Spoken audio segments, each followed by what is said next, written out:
pense que personne n'a vraiment craqué la solution, sinon ça se saurait, on ne serait pas dans l'état dans lequel on est actuellement.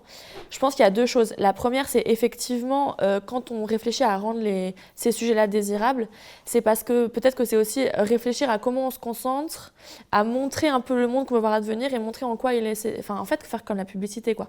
Montrer qu'en fait, vouloir un toit pour tous, respirer un air sain, pas s'empoisonner quand on mange des fruits et des légumes. Enfin, en fait, c'est des choses qui juste donnent envie, quoi. Enfin, c'est pas, on ne demande pas la lune, on demande des choses qui sont désirables. Et du coup, je pense qu'il y a une réflexion à faire sur comment on arrive à dessiner, enfin, à faire voir le monde qu'on veut voir advenir et montrer en quoi il est désirable.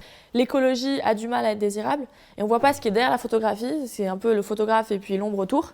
C'est que derrière, il y a aussi des forces contraires, des forces adverses, qui dépensent des milliards et des milliards pour pas qu'on avance du côté de l'écologie. Donc on ne peut pas juste imputer la faute à l'écologie qui n'arrive pas à être assez désirable et à être assez audible et à être assez entendue, sans expliquer aussi qu'il y a des gens qui ont tout intérêt à ce que l'écologie ne soit pas désirable, qui dépensent des milliards pour ça, qui continuent à structurer la société. Enfin, aujourd'hui, c'est encore rentable de faire des énergies fossiles. On gagne de l'argent parce qu'on travaille dans les fossiles, en fait. Enfin, c'est fou quand on sait ce que ça nous fait, en fait, à nous tous et toutes. Donc voilà, on peut pas, c'est pas tout à fait juste si on montre pas aussi cette part d'ombre en fait dans la photographie, quoi.